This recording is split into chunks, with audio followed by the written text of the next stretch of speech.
Cait Emma Smith from iFixit. Hi. Okay.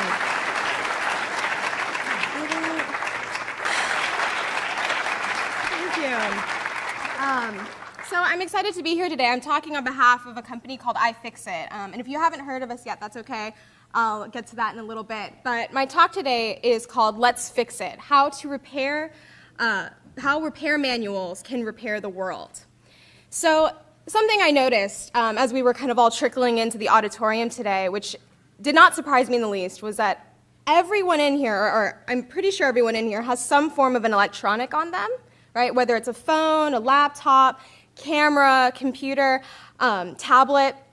And most of us will interact with some sort of electronic throughout every single day of our lives. And that's okay, I do it too. I love my things. I love my electronics. They connect me to my family and friends that are all across the world, across the countries.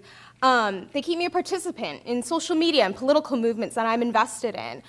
They keep me updated on viral videos, or I unashamedly say Lord Voldemort's Twitter feed. Great if you haven't already followed him. And when I bought a new phone a couple months ago, I did with what most people do, and that is I held that new phone like a firstborn child. I held it firmly yet nurturing. I protected it from concrete parking lots, from water glasses, from all the elements of the earth, like a tigress in an urban jungle. And I did it because I knew that this piece of device, this very innovative, sleek, awesome device, would eventually break, or it could break, whether by a dead battery, a shot cracked screen, or even outdated software. And that's what happens, and that's the irony of the culture we live in today, is we have such beautiful technology, but it's not quite sustainable, and it's very breakable. Every year, we create over 20 million tons of e-waste per year. It's quite a lot of work we've been doing. And most of this e-waste is going into perhaps developing countries where they're burned for their raw materials, like copper. And so this is a picture of that happening. And children as young as 6 are doing this in these developing worlds with very little education about what they're actually accomplishing. And what that is that they're not just burning it for copper and metal, but they're also breathing in terrible toxins like arsenic, mercury, and flame retardants. But that's what a lot of us do, and that's what Ryan and Reggie had said before, is that in about 18 months, you're probably going to throw away that phone. If your hardware is deteriorating, you're probably going to toss out that computer. And we've become used to that. We've become used to the throwaway culture that we've so gradually built up. All right, so what if I'm an ethical person, right? I like the planet. I want to be a good contributor. I want to be a good consumer, so I'm going to go for recycling. Recycling's not that great either. And the problem with that is because there are about 500 to 1,000 components in your electronics, depending on the complexity and metals that are alloyed together, that it's nearly impossible, very expensive, and very harmful for recyclers to separate. Okay, so recycling, maybe not the best solution. So what iFixit has come up with is probably the most sustainable option that we have right now, and that is repair, our right to repair. iFixit is the largest international online free open source repair manual for everything. Quite a hefty title. And it took us a while to get there. We just hit our 10th birthday last year, which was very, very exciting. And we have thousands upon thousands of repair manuals, and not just for electronics. Yes, for your iPhone, for your computer, things like that, but we also have it for clothes, for bikes, appliances, your refrigerators, your TVs. And they're not just done by us. They're contributed by people all over the world, all over the globe.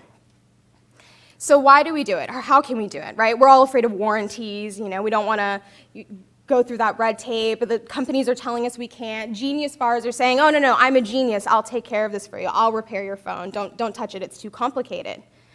Well, iFixit is not afraid to take things apart.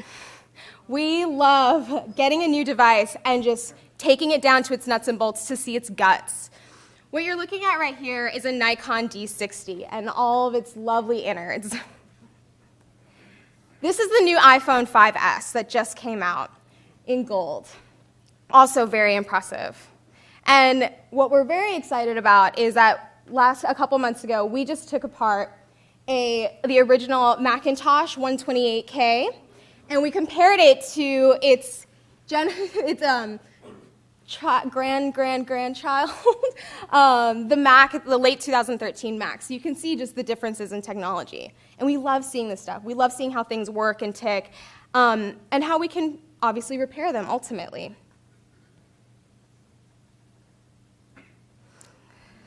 So fixers all over the world. We have fixers in over 240 countries. And this year, 2013 alone, we had about 4 million users with 200 million page views. It's a lot of traffic happening. So you can tell that there is a hunger in the world for repair, absolutely. So who are these people? Well, they're not just technicians, they're not just those interested in education alone, but we have a variety. College students are using our material, right? Engineering students, which is really exciting. A while back, we got a call from a submarine repairman who was also using one of our tools as well, which is exciting. And also, Miss Goldstein's kindergarten class. They used our repair manuals to open about 11 different things, and we're very, very proud. We don't just do electronics, though. Although that is kind of the seeds that planted iFixit, we get our hands on a lot of other things. Like I said, clothing for one, bicycles. And recently we started working with a group called Lifewater International, based out of California. And what they do is that they have gone into developing countries, into regions that have little to no access to clean water, and have provided that clean water for about 2.3 million people. Well, the problem with building pumps is that you can go into a region, build a water pump, and it looks great. You've got clean water, a happy community, and then you go. Well, like all things, that water pump is eventually going to bust. It's eventually going to break. And instead of rebuilding a whole other one, which has been done in the past, we need to start fixing them. We need to start making these water pumps sustainable so they can keep the high quality of life that they would have with clean water. So what we did, iFixit, like what we always do, is we see a broken thing and we get in there and try to help. So we created a whole page dedicated to water pump repair. I'm not sure how many of you have water pumps, but if you ever did need to fix one, here you go. We're very excited as well because all of these repair manuals have been translated into the languages of the particular regions, and they're not only online for free, but you can also print them off in PDF versions, and so they're very accessible to everyone who would need them. So here in this picture, in Zimbabwe, you see a couple gentlemen next to their water pump with water flowing into the orange gallon tank, and on the back of their bicycle, in the green toolbox is their toolbox and inside their repair manual, and they're very excited. So we're proud of that. Next, we're also working with Patagonia. For those of you who are familiar with Patagonia, it's an organic clothing company that creates garments and gears for the adventurous, the outdoors, and everything. And we love them. They love sustainability. They've already done a lot of great efforts, like Common Thread Partners and Worn Wear. Well, we joined up with them back in November, and they had a Worn Wear party in all of these cities, Seattle, Portland, Chicago, unfortunately not Toronto, I'm sorry, we'll get there. And these are photos from us helping people fix their clothes, right? We usually, if you have a jacket, maybe a zipper bust or something, you might toss it out. Clothes aren't as expensive as electronics, but that's also something that we need to continue to be sustainable. So we created, again, repair manuals for them.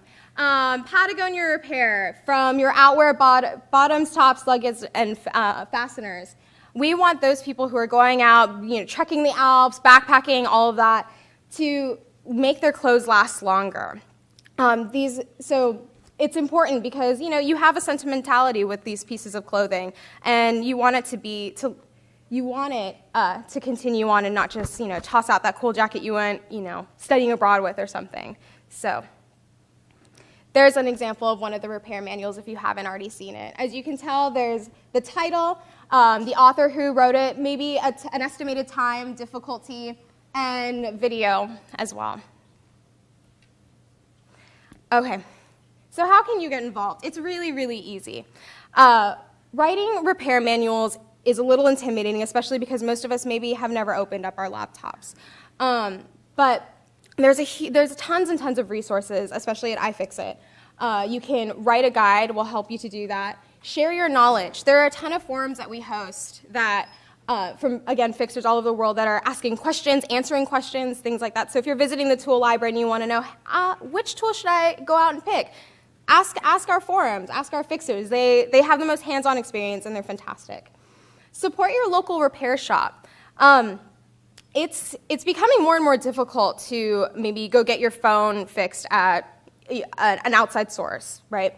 But we need to start supporting them. We need to make sure that they have the community behind them and that we're using them. We're not just going and dumping it on the manufacturer, like say Apple, and saying, okay, Apple, can you fix this for me? And they, all right, charge you $500. No, we need to start supporting the repair shops. We used to have repair shops, a lot of them, and they're kind of fading out. We're starting to forget about them.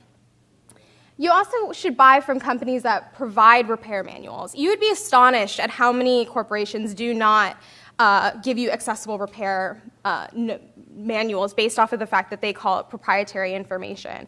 Apple is definitely one of them. There are other companies who, if you call them to ask, well, what tool or what part do I need, they won't help you besides you just need to go there and have them do it yourself.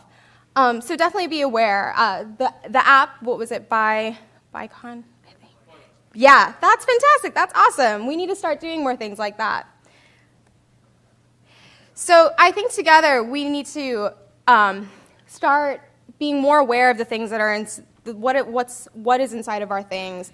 We need to start taking a more ownership of our stuff.